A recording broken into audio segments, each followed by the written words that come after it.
¿Habrá un cuarto cheque u otro paquete de estímulo? Por ahora luce muy lejano, pero hay otras ayudas en camino. Un grupo de legisladores demócratas pidió al presidente Joe Biden que contemple el envío de más cheques de estímulo a los hogares, pero ello es poco probable, dado que las iniciativas que concentran los esfuerzos de la Casa Blanca en este momento no contemplan una medida como esa. Un grupo de legisladores demócratas urgió al presidente Joe Biden que incluya el envío de cheques de estímulo de forma recurrente dentro de sus planes económicos, pero que el mandatario acoja ese pedido luce poco probable por el momento, pues las iniciativas que actualmente concentran los esfuerzos de la Casa Blanca no lo contemplan, ni tampoco impulsar un nuevo paquete de ayudas federales con las mismas características de los 3 aprobados desde que se desató la pandemia. Los cheques de estímulo del más reciente plan de ayudas que obtuvo luz verde en marzo aún están arribando a los hogares, mientras Estados Unidos acelera la vacunación en medio de la propagación de variantes más contagiosas del coronavirus en algunas partes del país.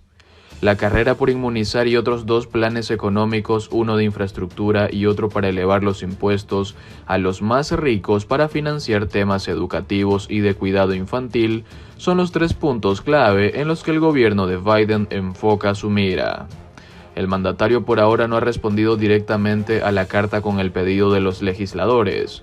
Le urgimos que incluya pagos directos recurrentes y extensiones automáticas del seguro por desempleo vinculadas a las condiciones económicas en su plan económico, una mejor recuperación. Build Back Better.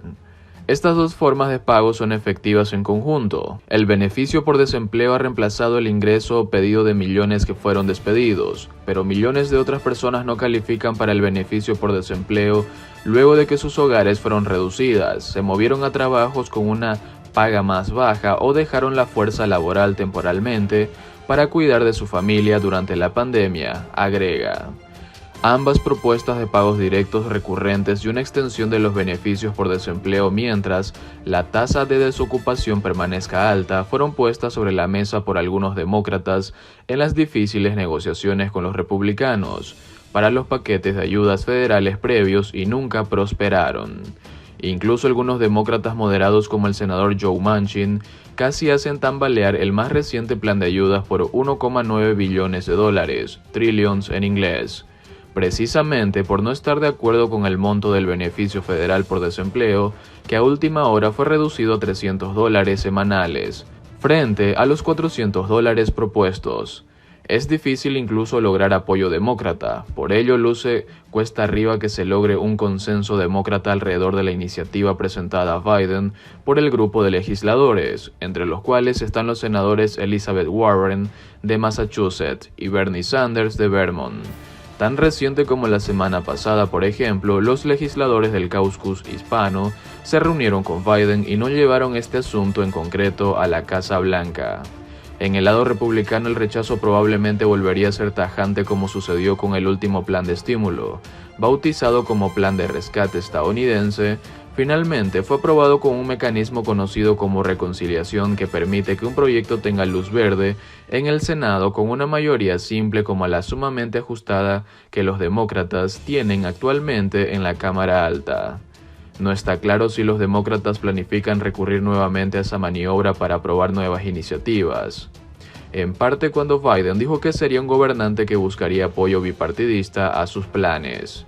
Si hay en camino otra ayuda para las familias, si bien no llevan los nombres de cheques de estímulo o pagos de impacto económico con los que se han etiquetado los pagos directos de los 3 paquetes de ayuda, las familias de recursos bajos y moderados sí recibirán desde julio cheques mensuales del crédito tributario por hijo.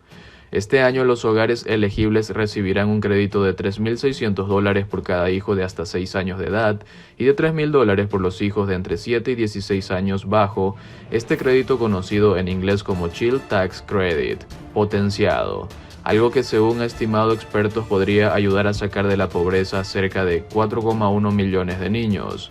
La mitad del dinero por este crédito será entregado a las personas elegibles en cuotas mensuales desde julio y la otra mitad al concluir el año. Algunos legisladores demócratas han pedido que este crédito mejorado se autorice de forma permanente y por el momento Biden sí apoyaría dejarlo vigente hasta el 2025, de acuerdo con un reporte de The Washington Post. Cayeron las acciones en Wall Street tras conocerse el plan de Joe Biden para duplicar el impuesto sobre las ganancias de capital. El Dow Jones, el Nasdaq y la mayoría de los grandes grupos del S&P 500, encabezados por las acciones de materias primas, consumo y tecnología, registraron bajas en la jornada luego de que se conociera el proyecto del presidente de Estados Unidos de casi duplicar el tributo. Los principales índices en Wall Street cerraron con bajas este jueves, después de que trascendieran las intenciones del presidente Joe Biden de subir el impuesto sobre las ganancias de capital hasta el 43,4%. El dólar, en cambio, subió. El principal indicador de la plaza neoyorquina, el Dow Jones de Industriales, cayó un 0,94%. Pese a que los últimos datos del mercado laboral en Estados Unidos apuntan a que sigue reduciéndose el desempleo. El selectivo S&P 500 retrocedió un 0,92%, mientras que el índice compuesto del mercado Nasdaq, en el que cotizan las grandes tecnológicas, cerró con un rojo del 0,94%. Las caídas son leves, pero marca un freno temporal a la fuerte tendencia alcista de las últimas semanas. El S&P 500 comenzó a caer después de que Bloomberg News informara del plan de Biden de casi duplicar la tasa de este impuesto. La mayoría de los grandes grupos del S&P 500 cayeron, encabezados por las acciones de materias primas, consumo y tecnología. Los operadores también examinaron las ganancias y los datos económicos mixtos que muestran el desigual repunte de la actividad económica. Un indicador de la amplitud del mercado sugiere que los inversores siguen preocupados. El porcentaje de miembros del Russell 2000 que cotizan por encima de su media móvil de 50 días cayó por debajo del 40%, en comparación con el 80% del S&P 500 de gran capitalización, un poco menos que un hueco récord, según datos recopilados por Bloomberg que remontan a 1995. Es demasiado pronto para saber si esto puede convertirse en algo mayor, pero los casos anteriores han provocado una presión posterior sobre las acciones estadounidenses, escribió el fundador de Sundal Capital Research, Jason Goodford, en una nota a los clientes. Por otra parte, el euro cayó después de que la presidenta del Banco Central Europeo, Christine Lagarde, dijera que la institución no está discutiendo la retirada de sus compras de bonos de emergencia, incluso cuando ve señales de que la economía está empezando a sacudirse de la pandemia del coronavirus. Todos los sectores corporativos operaron con pérdidas, encabezados por las empresas de materiales básicos 0,99%, las energéticas menos 0,96% y las financieras menos 0,57%, y las industriales se situaban cerca de la línea plana. El parque neoyorquino buscaba el rumbo esta mañana tras la noticia de que las solicitudes de prestación por desempleo de Estados Unidos siguieron bajando la semana pasada hasta 547,000 y se sitúan en su nivel más bajo desde mitad de marzo del año pasado. El mercado también sigue preocupado por la evolución de la pandemia, con un aumento de casos del COVID-19 a nivel global liderado por India, que amenaza con retrasar la esperada recuperación económica pese al avance de las campañas de vacunación.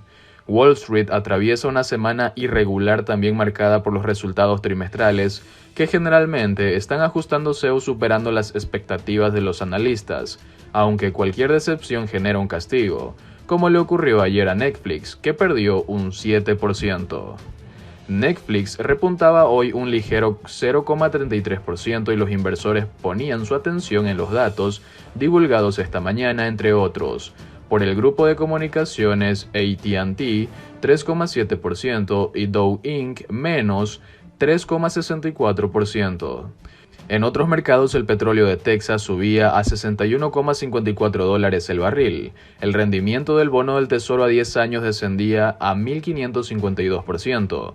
El oro bajaba a $1.783,80 la onza y el dólar avanzaba frente al euro como un cambio de 1.200,8.